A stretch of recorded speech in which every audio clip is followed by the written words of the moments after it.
Dalam 5 menit ke depan, kalian akan langsung paham APBN. Nggak percaya? Tonton terus video ini.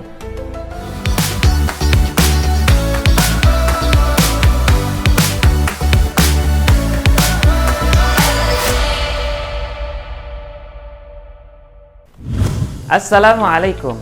Marhaban. Jumpa lagi dengan saya, Muhammad Maulana Arif, guru bahasa Arab di SMA Negeri 3 Pangkep, Sulawesi Selatan. Sebagai generasi milenial, tentunya kalian sudah tahu atau minimal pernah mendengar istilah APBN. Ya, Anggaran Pendapatan dan Belanja Negara, atau simpelnya Rencana Keuangan Negara. Tahukah kalian, kalau ternyata di dalam rumah tangga juga ada APBN loh? Benar sekali, Anggaran Pendapatan dan Belanja Nyonya. Di dalam Undang-Undang Dasar 1945, Pasal 23 Ayat 1, kita bisa tahu kalau APBN itu adalah anggaran pendapatan dan belanja negara sebagai wujud dari pengelolaan keuangan negara, ditetapkan setiap tahun dengan undang-undang, dan dilaksanakan secara terbuka dan bertanggung jawab untuk sebesar-besarnya kemakmuran rakyat. Apa saja sih yang termasuk dalam APBN? Secara garis besar, ada 3 komponen utama APBN, yaitu pendapatan negara, belanja negara, dan pembiayaan. Di dalam anggaran pendapatan dan belanja nyonya, pendapatan keluarga biasanya berasal dari gaji, keuntungan usaha, dan lain sebagainya. Nah, kalau negara, dari mana ya sumber pendapatannya? Sumber pendapatan negara itu berasal dari penerimaan pajak, penerimaan bukan pajak, dan hibah. Dari tahun ke tahun, penerimaan pajak merupakan penyumbang terbesar bagi pendapatan negara.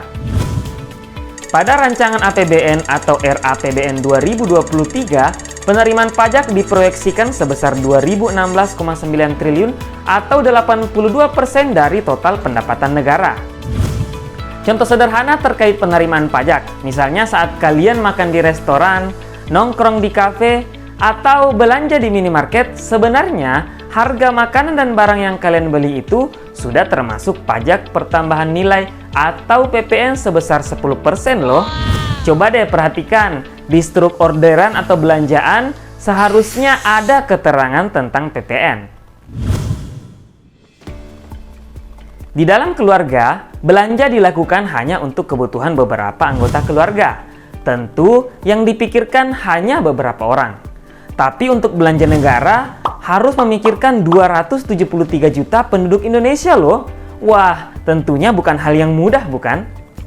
Banyak sekali belanja negara yang dilakukan untuk memenuhi kebutuhan rakyat Indonesia. Misalnya saja untuk pendidikan. Sesuai dengan Undang-Undang Dasar 1945, Pasal 31 Ayat 4, negara memprioritaskan anggaran pendidikan sekurang-kurangnya 20% dari APBN serta dari APBD untuk penyelenggaraan pendidikan nasional.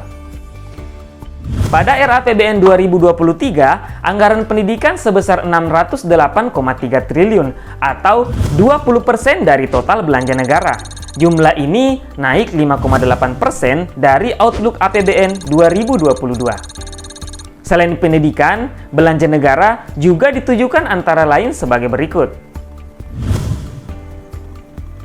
Anggaran kesehatan, anggaran infrastruktur, anggaran ketahanan pangan, anggaran perlindungan sosial, anggaran subsidi, dan anggaran transfer ke daerah. Apa itu pembiayaan? Di dalam anggaran pendapatan dan belanja nyonya, terkadang pendapatan tidak cukup untuk memenuhi belanja keluarga. Terpaksa deh berhutang. Ketika keluarga harus berhutang, maka harus dipastikan sumber hutangnya berasal dari lembaga yang resmi dan terpercaya loh. Jangan berhutang di pinjol ilegal ya. Nah, kondisi saat belanja lebih besar daripada pendapatan juga bisa terjadi dalam APBN. Istilahnya defisit anggaran. Dalam kondisi seperti itu, maka negara kemudian mengambil kebijakan untuk berhutang. Inilah yang disebut dengan pembiayaan di dalam APBN. Eits, perlu kalian ketahui bahwa hutang negara itu adalah hutang yang memenuhi aspek produktif, efisien, berhati-hati, serta dikelola dengan manajemen yang baik. Jadi bukan asal berhutang ya. Dari mana pembiayaan diperoleh oleh negara? pembiayaan negara dapat bersumber dari dalam maupun luar negeri. Pada RAPBN 2023, defisit anggaran diproyeksikan sebesar 598,2 triliun atau 3% dari produk domestik bruto. Hal ini sejalan dengan Undang-Undang Nomor 17 Tahun 2003 tentang batasan maksimal defisit anggaran. Nah, sekarang sudah paham kan tentang APBN? Ayo, kita uji pemahaman kalian melalui kuis berikut ini. Pertanyaan pertama, apa kepanjangan dari APBN? Jawaban yang benar adalah benar sekali. B. Anggaran pendapatan dan belanja negara. Pertanyaan kedua, sumber pendapatan negara terbesar berasal dari. Jawaban yang benar adalah ya, A. Penerimaan pajak. Bagaimana? Jawaban kalian benar semua kan? Sebagai warga negara, sudah seharusnya kita memahami APBN. Jangan lupa untuk selalu mendapatkan informasi tentang APBN pada situs dan media sosial resmi dari Kementerian Keuangan. Ayo pahami, dukung, dan awasi APBN, karena APBN adalah uang kita. APBN melindungi rakyat, membangun negeri. Demikianlah video kali ini. Jalan-jalan ke Kabupaten Pangkep.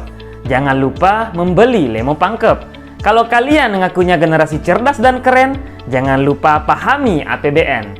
Syukron ala husni ihtimamikum. Sampai jumpa di video selanjutnya.